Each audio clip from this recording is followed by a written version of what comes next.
In activity 3 of physioEx1, we were now looking at our molecular weight cutoff membranes again.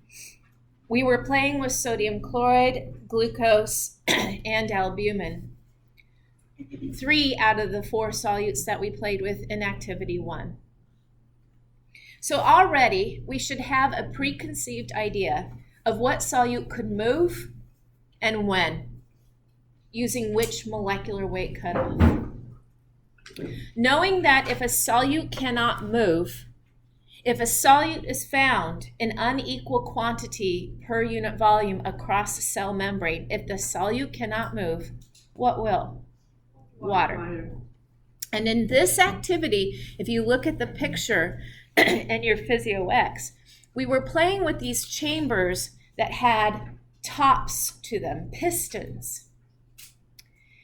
And what we were trying to do, as the water started to move, if the particle couldn't and the water moved from one chamber to the next, what we were doing in our system was applying a pressure on top of that piston, trying to oppose the water from shifting. You see, we were using a push pressure to oppose the pull. We were using hydrostatic pressure in an indirect way to measure osmotic pressure. That's what we were doing. The higher the solute concentration, if the solute could not move, the more the water had a pull. The more we had to push down, the more pressure, millimeters of mercury, we had to apply to oppose that movement of water. This is a very similar concept of why some women, when they have a mastectomy and they remove the breast tissue, if they have to remove a lot of lymph nodes, maybe the woman had breast cancer, they get a lot of edema in their arm and they have to wear compression bandages. And the idea is to press the water back up, the lymphatic fluid back up to where lymphatic vessels are still intact. So this is a very similar, push to oppose the water, okay? Now in the first activity, we used sodium chloride, and I need to read here. We used 5 millimolar sodium chloride, is that correct? Okay, I don't have my reading glasses, so 5 versus 8 is looking the same to me. And when we used a 20 molecular weight cutoff, we had to apply 170 millimeters of mercury worth of pressure to stop that water from shifting. Do you all see that? And then I believe in the next experiment, we went up to 10 millimolar sodium chloride. No shock there. When we still used a molecular weight cutoff of 20, we had to double the amount of pressure we pushed down. We doubled. So there's a direct relationship there.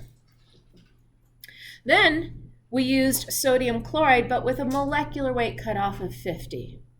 Did we have to apply any pressure to oppose water from moving? We did not. Why? The solute could move. If the solute can move, it will. And there will be no net movement of water across the biological membrane. If the solutes can move, they will.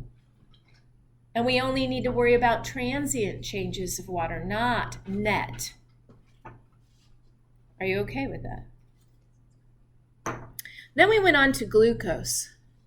Now, physioEx changed some things in this experiment compared to the first 2 that we did, or first 3 with sodium chloride.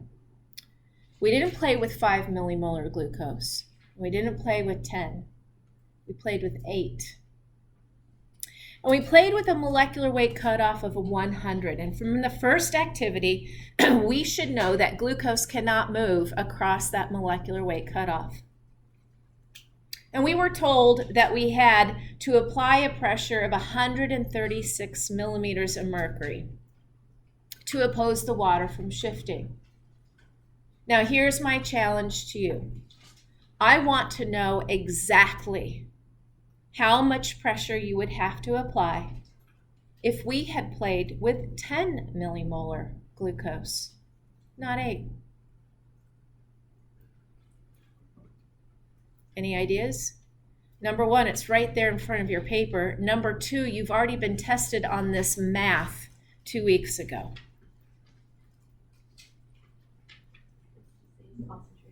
Or no, 303.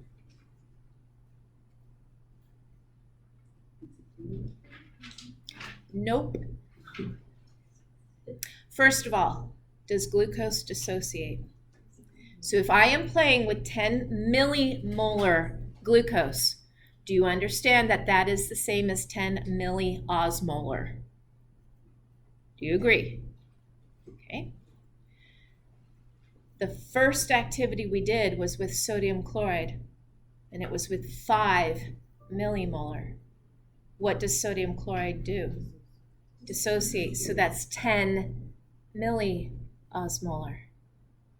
So if you actually played with 10 millimolar glucose, you would have seen that you had to apply a pressure of 170. It would have been the same pressure you applied when you played with 5 millimolar sodium chloride. Now, if that is stumping you, another way you could have done this, another way that you've already been tested on, is x1 over y1 equals x2 over y2. You could have put 8 over 136 equals 10 over question mark. So there are 2 ways you could have approached that challenge question. The reason why it's important that you remember that dissociation factor is going to become, I hope, more clear when I go through these problems that I have on the board of what to expect on your lab exam. So if you are confused, just for a moment, put that confusion down for just a moment, and let's move on to the glucose. When we didn't have, what was the next glucose one? Glucose 1, molecular weight, 8 millimolar. Oh, when we put 8 millimolar glucose on both sides. Isn't that what we did? We had equal amounts of glucose on both sides. In that case, again, the solutes are matched. There is no concentration gradient. There was no shifting of water. Both sides were equally matched. Then we put in glucose on one side, but we played with a molecular weight cutoff of 200. At this point, we know that even though there is a concentration gradient, at 200 molecular weight cutoff, glucose can move. It has a molecular weight of 180. We did not have to apply any pressure to oppose osmosis because the solute was able to move. Does that make sense? Okay.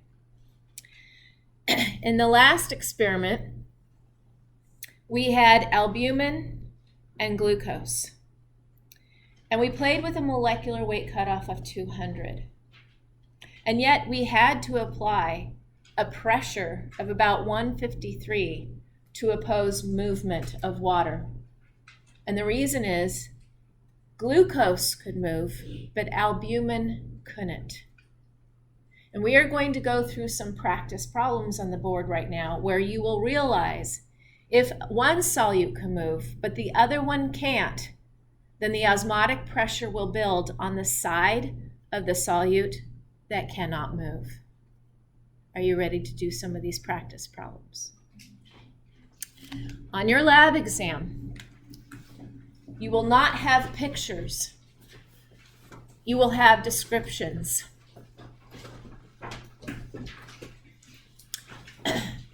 So let me tell you how I would describe this scenario over here. On your lab exam, you will read, you are using a molecular weight cutoff of 20, separating 2 chambers. In one chamber, you have 5 millimolar sodium chloride and 5 millimolar glucose. Please understand you're given millimolars. Millimolar. A mole is a mole is a mole. But you have to keep in your mind, could either of these dissociate? The very first question you ask yourself, though, is do the solutes move? Do they move?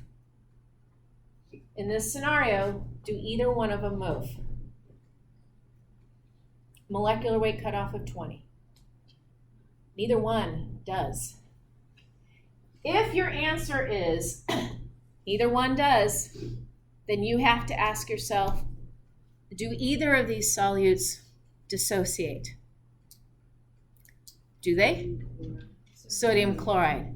Well, then that means your 5 millimolar is no longer 5 millimolar, it's 10 milliosmolar.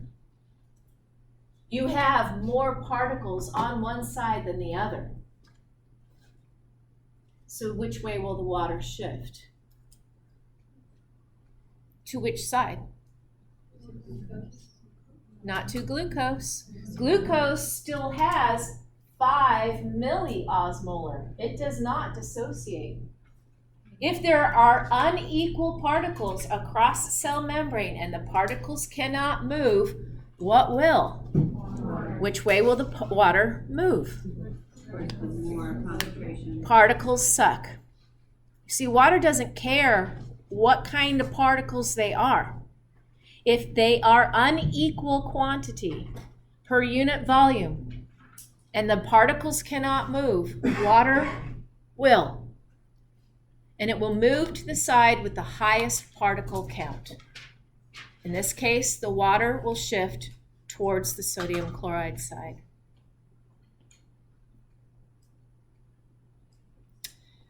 Next problem, and these are just examples. Next problem.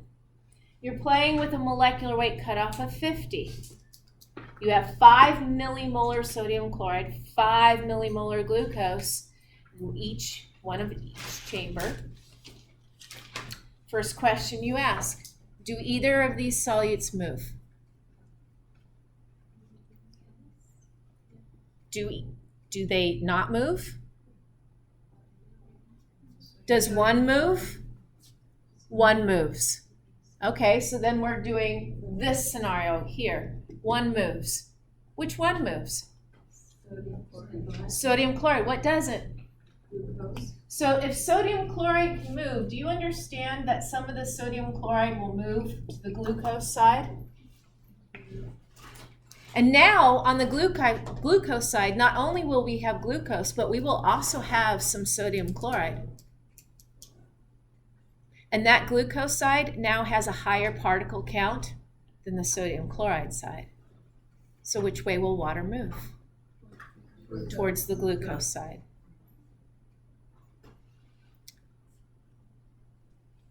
You are using a molecular weight cutoff of 200. You have 5 millimolar sodium chloride on one side, 5 millimolar glucose on the other. Which side has the highest osmotic pressure? First question always you ask, do either of these solutes move? They both do. So if they both do, then they're going to move. And we're not going to have one side having a higher osmotic pressure than the other. You always start the question with, do either of these move? If neither one moves, you have to ask your next question, do either one of them dissociate? Because if one of them does, that's your side of higher osmotic pressure. Let's try another one. I'm not going to draw it on the board. You draw it on your page. So again, these will be words. What's stopping you from drawing the picture on your test? You're allowed to write on your test. And again, all of these questions are going to ask you, which side has the highest osmotic pressure? Which side will the water move to? We are playing with a molecular weight cutoff of 20. You have 5 millimolar urea on one side, 5 millimolar albumin on the other. Which side has the highest osmotic pressure?